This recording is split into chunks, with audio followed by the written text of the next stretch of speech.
110. That sounds one. Locking the vent valves will bring the booster tank tanks up to flight pressure, getting everything ready for launch this evening. We just heard from the range officer that the range is green and ready to move forward.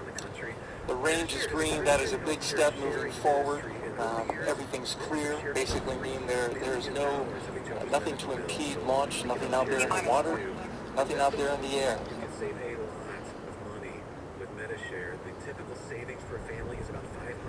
T-minus 30 seconds as we count down to the liftoff of an Atlas V rocket.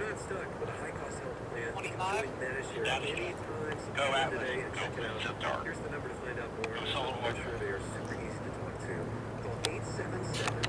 Final status check. Booster, Centaur, and spacecraft. Everything is good. And so here we go. T-minus 10 seconds. 9, 8, 7, 6, 5, 4, 3, 2, 1, 0. And liftoff of our solar and international collaboration will give us new images and a better understanding of our life-giving star.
Maximum dynamic pressure is the period of maximum mechanical stress on the rocket, and it has reached its highest velocity and resistance created by the Earth's atmosphere.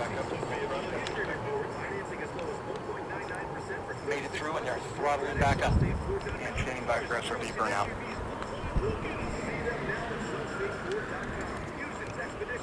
And we have burnout on the solid rocket booster. Atlas will hold on to the SRB for an additional 47 seconds prior to jettison. Let them go in 2 minutes and 19 seconds. Now 1 minute 45 seconds into flight. RE-180 continues to perform well at full thrust. Pump speeds and injector pressures look good. Stand by now for booster jettison. And now coming up on 2 minutes into flight, the Atlas V vehicle now weighs just 1/2 of its liftoff weight. RE-180 downwind, the Atlas continues to look good.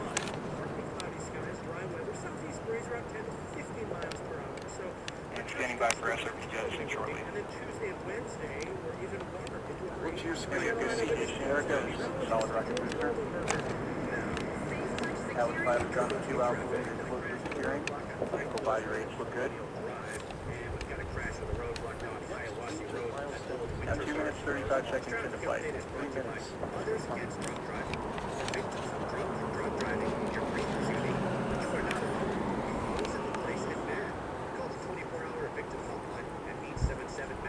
And the second stage RCS system press valve is open. System now pressurizing the flight levels. Flying over 5,000 miles per hour. Now 3 minutes into flight, approximately 1 minute remaining until VCO. He's talking about main engine cutoff. 1 minute. RE-180 continues to look good. Pump speeds and injector pressures look good. 3 minutes, 15 seconds in. About to cut that booster. Vehicle body rates look stable.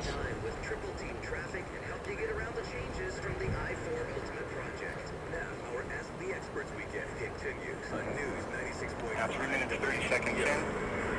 RE-180 now throttling to maintain a constant 5G acceleration. Response looks good.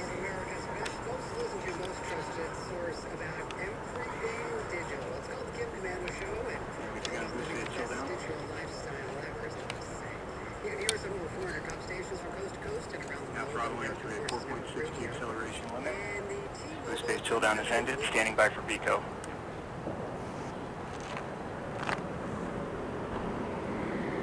And we have BECO booster engine pad off, standing by for stage Atlas 7. Centaur separation.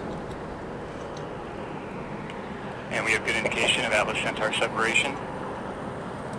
We have pre-start on the RL-10, standing by for ignition.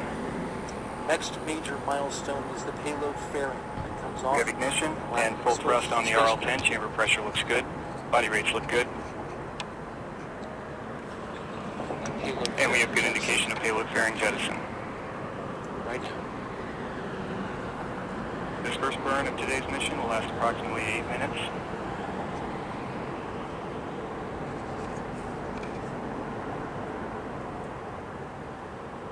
And the RCS system is now performing initial firings to warm up the RCS motor catalyst bed.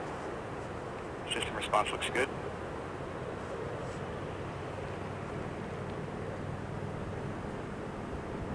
And the Centaur is now 100 miles in altitude, 450 miles downrange distance, traveling at 11,800 miles per hour. 5 minutes, 10 seconds into flight. Listening to the voice of Patrick Moore, ULA's launch commentator.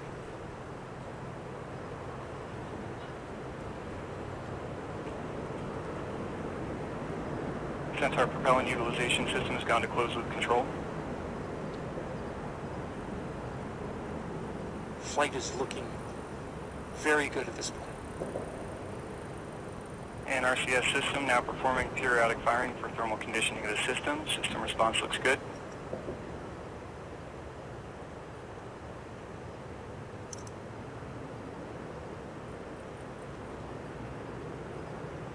And initial review of booster performance shows the booster performed close to pre-flight predictions.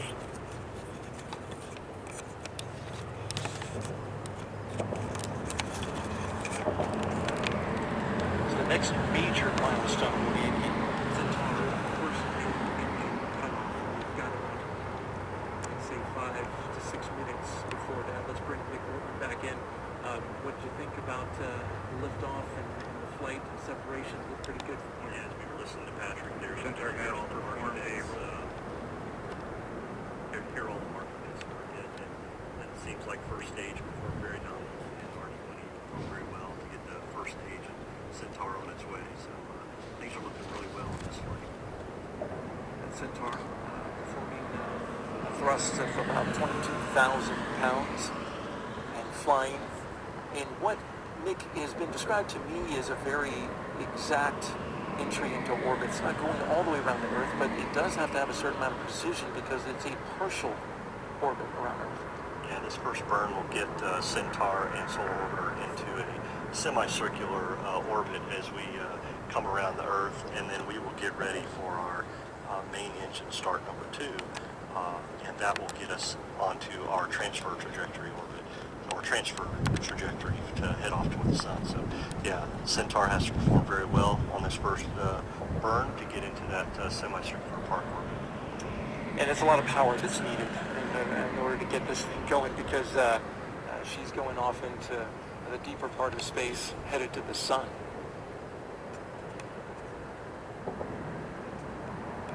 We're getting a report of good performance so far, and that's excellent news.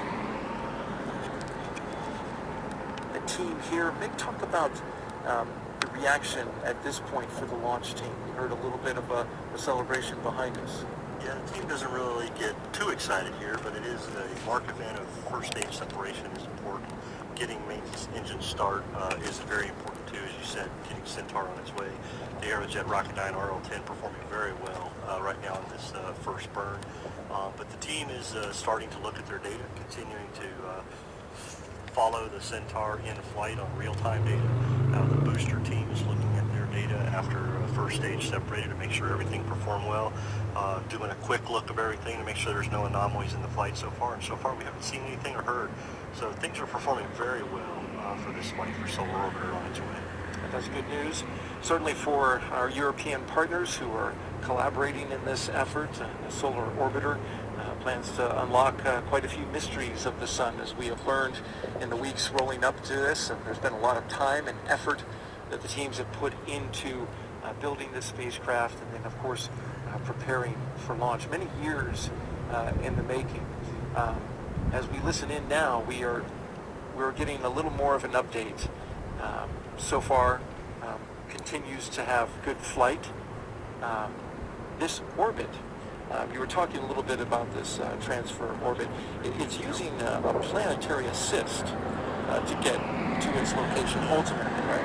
Ultimately, once we get into our transfer orbit and solar orbiter's on its way to the sun, eventually they'll use the gravitational assist from Venus and to get into their orbit and trajectory heading for sun, so they can study the poles of the sun. And that, as we heard earlier from Josh, that'll be a couple years into the mission as they're doing that to maintain their trajectory and keep going. As you had said earlier, Centaur performing very well here on this first burn, and the teams are continuing to look at data and how it's performing. And you know, we're happy to be at this point in the flight, but as you said, important to our ESA friends and Solar Orbiter and NASA, we still have a long way to go for making preparation. So mission is going well so far, and we continue to follow this to get our payload deployment successful. The spacecraft team certainly watching every moment of this very closely, as this is a very tense time for them, but no need to worry because at this point Centaur is taking her to the spot that she needs to go. And in this Centaur, we were talking a little bit earlier, it's the last of its kind that is in flight now, but it's getting some upgrades. It's performing great, but what kind of improvements is it getting? Yeah, I would say not Centaur mainly, but RL-10 for engine. Right. Yeah, it's the last single version of RL-10A that will fly. All vehicles in single stick here on out will fly an upgraded RL-10C. However, the RL-10-4A will be used for human space flight. We need dual engine configurations on Centaur for human space flight to get astronauts back to the moon and then on to Mars. So RL-10-4A will still be flown and used, but in a dual configuration instead of single. So we're very happy to fly this last 4A in the single configuration solar orbiter. It was very well suited for this mission to perform the tasks that seems to be done. And that dual engine has to provide a lot of power when it comes to, as you mentioned, the astronauts who are going to be going back up to the International Space Station from American soil once Boeing gets the go-ahead to fly. That dual engine, that power is needed because it's going to be a lot heavier.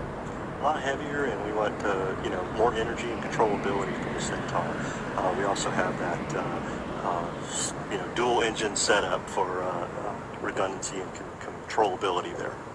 We're going to get an update in just a moment from Yole Scott Messer, but until then, we are tracking this flight and the successful flight that it has been so far. You're looking at a graphical representation of exactly what we're expecting the flight to look like, and everything is looking good at this point. Matter of fact, Gerald, we just heard we've got main engine cutoff, so Centaur is shut down its engine for the first firing. Things look good, body rates have damped out, and everything looks good on this mission so far. So as we get ready to go, Centaur will continue to its mission by rolling and turning to the position it needs to get ready for main engine start 2, that transfer orbit or transfer trajectory that we talked about. The engine will need to get ready and chill down and get ready to fire up. This coast period that we're in will be about 30 minutes to get into position before we have to fire up the Centaur engine again. That'll be about 39 minutes into the mission that we will do that, and it will fire for roughly 6 minutes to get into that transfer orbit. So Centaur performing very well. Atlas, Centaur, and Solar Orbiter on its way. So things are looking really good. This is a bit of a coast phase, you would describe. Coast phase, yes. Centaur performing well and doing some maneuvers here in this coast phase. So. All right, and so while we monitor the coasting of the Centaur stage, we will also be monitoring the launch teams to let you know when they fire that engine back up. But in the meantime, we are going to send it back to the ASOC with Joshua Santoro, who is joined by Scott Messer. Take it away, Joshua. Hey, a lot more ahead, but we appreciate you both walking us through those first few very dynamic